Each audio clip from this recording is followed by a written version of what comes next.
That night, they began their journey together after Sasuke finally decided to let Sakura come with him.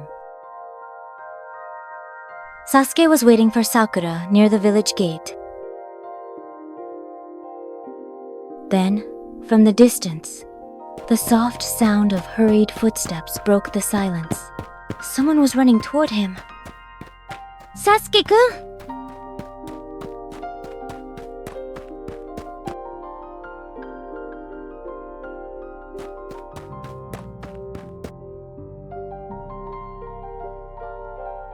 Iko. Hi!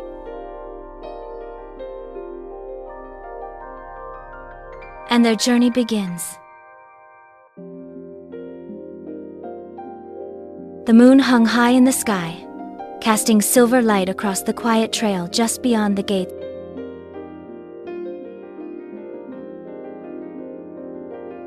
They had left the village about 5 hours ago. The road curved into thicker woods. They hadn't spoken much since their departure. Sometimes Sakura cast a sideways glance at him. He hadn't explained why he changed his mind. She hadn't asked, but her heart pounded with every step, half joy, half nerves. They had been walking well past midnight when Sasuke suddenly slowed his steps.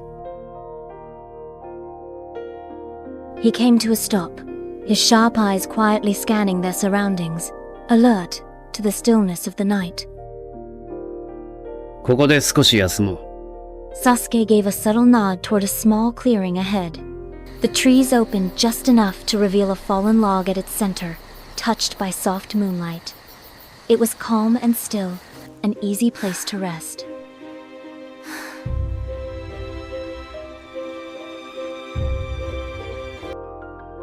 夜通し続けたいのかと思ってたよ." 少し休むだけだ。数時間で10分だ。旅の最初から無駄に力を使う必要はない。 They began settling in for the night. Sasuke moved off without a word, gathering dry twigs and fallen branches from the surrounding trees, while Sakura stayed behind to start a small fire.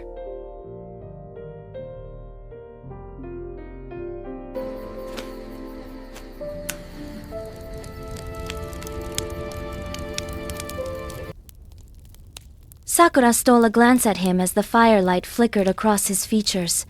He seemed calm, but she could feel the distance he kept not physically, but emotionally, still closed off, still unreachable in some ways. And yet he had let her come. That meant something. 前にこうして一緒に旅をした時、私たちまだほとんど子供だったよね。またこうして一緒にいられるなんて思ってなかった。少なくともこんな形で。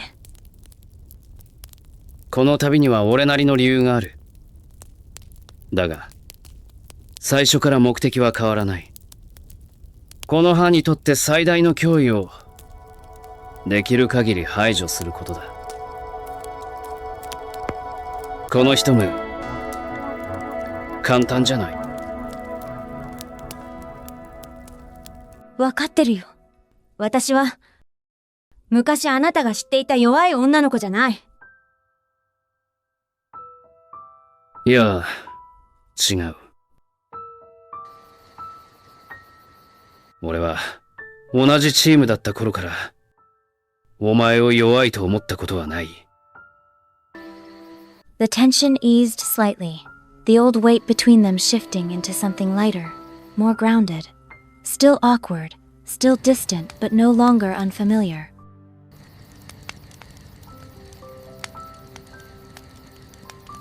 That night, Sakura settled against the broad trunk of an old tree near the campfire, finally allowing herself to drift into sleep. Sasuke remained awake, his gaze sweeping the surrounding forest, with silent vigilance.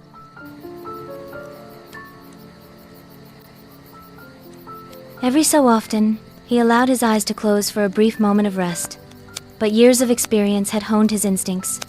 Even in stillness, he never completely lowered his guard.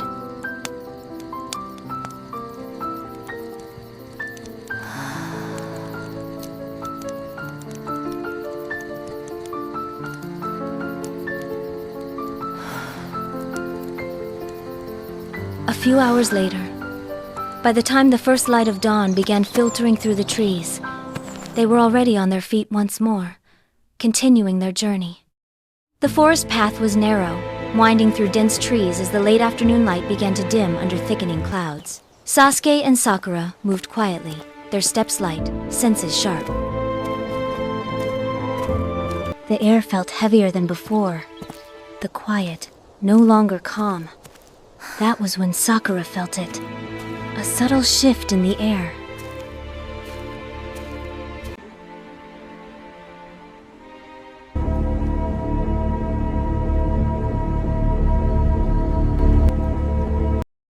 Sasuke-kyun. おいな、旅の精進どもだ。持ってる物資を全部渡しなど。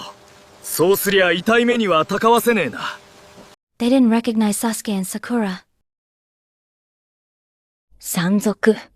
The bandits didn't care. They saw travelers on a lonely road, easy prey to rob. They chose poorly. Then one of the bandits rushed at Sakura. "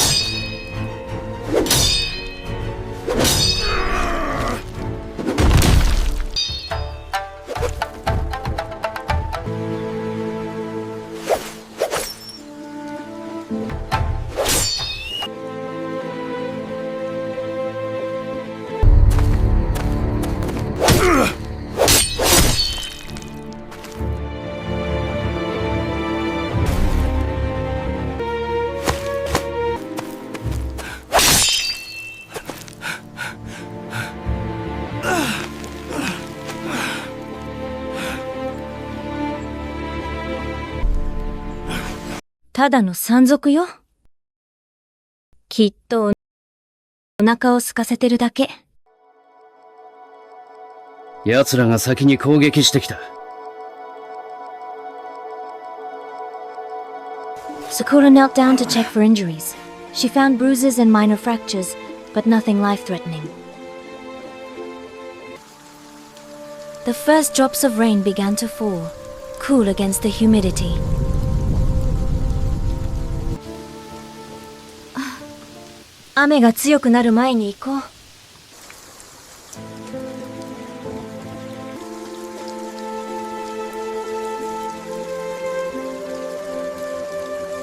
They stepped back onto the path, leaving the bandits secured to wait for the local patrols that would find them. As they moved through the rain, the clouds overhead darkened, thunder rumbled in the distance, and the rain turned into a relentless downpour. ここから北東に小さな建物がある。古石のようだ。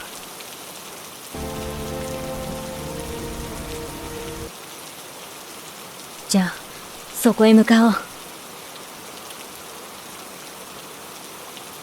Ahead, barely visible through the downpour, the outline of an old shrine appeared among the trees, its weathered roof promising refuge from the storm. By the time they reached an abandoned shrine, the storm had become relentless. Sakura lit several old lanterns and coaxed the shrine's fireplace back to life, grateful to find a stack of dry firewood beside it. While Sasuke kept watch outside, she took the opportunity to change out of her rain-soaked clothes and settle near the warmth of the fire.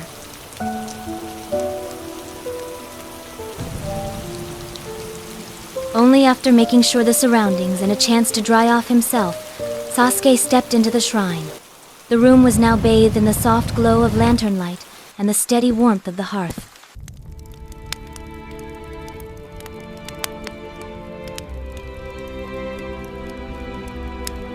ねえ、こんな風に世界を見るなんて思ってなかった。旅をしてあちこちを転々として綱手様からの指示もない、明確な命令も決まりもない。たださまよってるだけ。里の人でいるのとは違う。そうだね。でも、そうでもない。まだ守るべきものがある気がするの。それが、お前を見失わずにいさせるものだ。あなたは？何があなたを前に進ませてるの？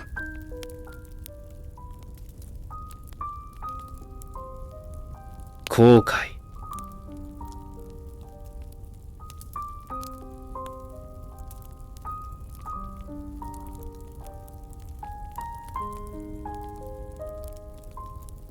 自分がしてきたことだけじゃない。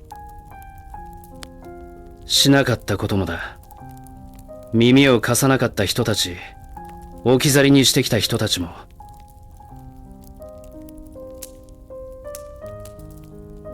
She was quiet. Then, Sakura wanted to change the subject because she didn't want Sasuke to keep remembering the things he regretted. ねえ、昔、チーム中で任務に出てた頃さ、サスケくんとナルトって、いつも競い合って先に行っちゃってたよね。私、必死についていかなきゃって思ってたの。じゃないと、置いていかれそうで。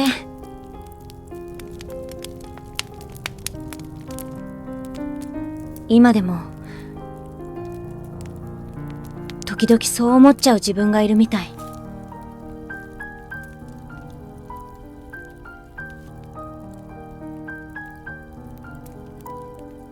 お前は置いていかれたことは一度もない。お前は成長することをやめなかった。強くなった。誰も予想しなかったほどにな。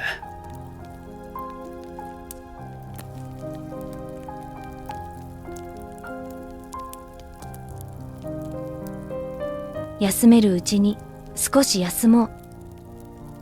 戸棚の一つに古い布団を見つけたの。少し埃っぽいけど、まだ使えそうだよ。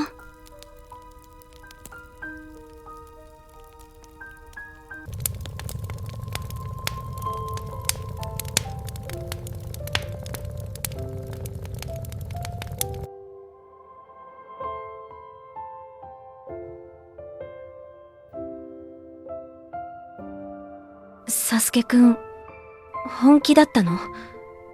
私を一緒に来させてくれた時のこと。ああ。どうして？お前はもう十分に待ってきた。それにもう断る理由もないと思った。